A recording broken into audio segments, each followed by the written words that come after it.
یو بوډۍ زنانه ده د 70 کالو پردی دې سره هم لاس نشي میلاوالی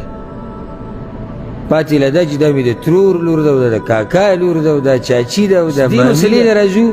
چې پردی زنانه باندې سلام اچول څنګه دي یعنی سړي دي د سړو په منځ کې سلام خور کې ښځې د ښځو سوال کړی دی چې پردی زنانه باندې سلام اچول جایز دی او که نه او یا که هغه د سلام واچي د هغې جواب ورکول جایز دی او که نه یعنی چې هغه په محارمو کې نه وي دا مسله موږ نورو درسونو کې بیان کړم د یو څو ځایونو کې خو خلاصه دا ده اول خو دا خبره یاده ساتئ چې پیغمبر صلی الله علیه وسلم موږ ته امر کړی دی چې سلام څومره خورولی شي خور کړي نو سلام اچول د مضبوط سنت دی جواب ورکول لازم دی یعنی که څوک سلام وانه چي نو د ډېر اجر نه محرومه شو خو ګناهګاریږي نه او چې سلام د باندې چا واچو نو بیا به جواب لازم ورکړي او د دې د لاسه مینه محبت په مؤمنانو کې ډېرېږي او حدیث کې راځي په صحیح مسلم کې دا حدیث ته پیغمبر صلی الله علیه وسلم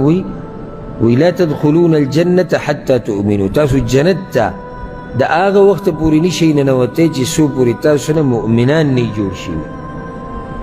ولا تؤمنوا حتى تحابوا او تاسو نه مؤمنان د هغه وخته پورې نشي جوړېدی چې څو پورې یو بل سره محبت نه کړی اولا ادلکم على شيء اذا فعلتموه تحاببتم زه تاسو ته داسې یو کار ونه ښیم که تاسو په هغې باندې عمل وکړو نو د یو بل سره به مینه محبت ډېر شي افشو السلام بینکم دا سلام خور کوي خپل منځ کې په دې سلام سره محبت زیاتېږي کله ته ماینې په ما سلام اچې زه تاینم په تا سلام اچو ته یو ځي ته ورننوځې سلام اچې دې سره محبت ډېرېږي بل لکه ته مسلمان ته دا خبر ورکې السلام علیکم سلامتیا دي په تا باندې یعنی ته زما د طرف نه په سلامتیا کې تا ته هېڅ نقصان نه در رسي بل دا دعا هم د یو قسمه چې الله دې سلامت ساتي نو یو خو دا خبره یاده کوي چې شریعت موږ ته څه ویلي دي چې سلام خور کړي دویمه مسله دا ده پیغمبر صلی الله علیه وسلم چې وایي چې سلام خور کوي نو دا مسله عامه ده د مؤمنانو لپاره که هغه سړي دي او که هغه ښځې دي یعنی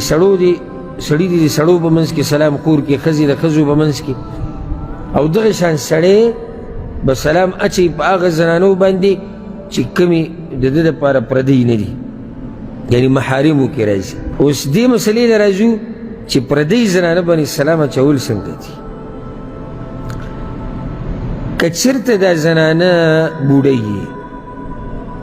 عجوز ورته عربۍ کوي بوډۍ هغه زنانه یعنی چې نه څوک په هغې کې رغبت لري او نه دا په چا کې رغبت لري د دې باندې سلام اچول بغیر د مصافحې نه ګوره مصافحه دې سره هم نشتي ګوره دا یاده کوي دا یو تم یو نقطه بیانه کوم اهمه یو بوډۍ زنانه ده د 70 کالو پردی دې سره هم لاس نشي میلاوالی پاتې له دا چې دا مې د ترور لور ده او دا د کاکا لور ده او دا چاچي ده او دا مامي ده داسې ګوره مصافحې حرامې دي ته غوږ کولو کوي ګورې امام احمد ابن حنبل رحمه الله نم داسې فتوا را نقل ده هغه وی التسلیم علی النساء چا دې تپوس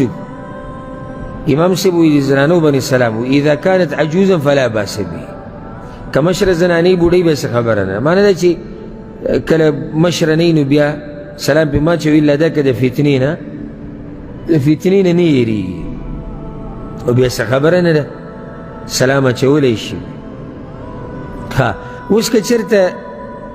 ډېرې زنانه ناست دي یو سړی پې سلام اچوي هم جایز دي او که چېرته ډېر سړي ناست یو زنانه پې سلام اچوي هم جایز دي خو دې کې هم دا شرط دی چې فتنې یېره به نه وي او حدیث کې دا راځي امام ابو داود راوړی د اسماء بنت یزید رضی الله عنها هغه وی مر علينا النبي صلى الله عليه وسلم في نسوة فسلم علينا وی موږ ډېرې زنانې یو ځای کې ناستې وو او پیغمبر صلی الله علیه وسلم به موږ باندې تېرېده نو به موږ سلام واچو نو په دې کې اوس د فتنې یېره نشتي پیغمبر خو څوک دی او پاک انسان دی او دې زنانو ته هم د فتنې یېره نشتي بیا صحیح امام بخاري یو روایت راوړی د سهل بن سعد رضی الله عنه هغه وایي کله چې به موږ د جمعې لمونځ وکړو نو یو بوډۍ وه هغې به خوراک تیار کړی او موږ به د هغې خواله تلو د جمعې د لمانځه نه بعد ونسلم عليها موږ باغي سلام واچو ناګه موږ بیا خوراک راکو دا دلیل به دی باندې چې ان دوه مسلو دلیل پیدا شو چې بوډۍ مشري به سلام اچول هیڅ خبر نه کیږي فتنې یې نشته کله فتنې یې پکې نبی په دې زنانو باندې سلام اچول ندی پکار او نه دغه زنانو له سلام اچول پکار دي والله اعلم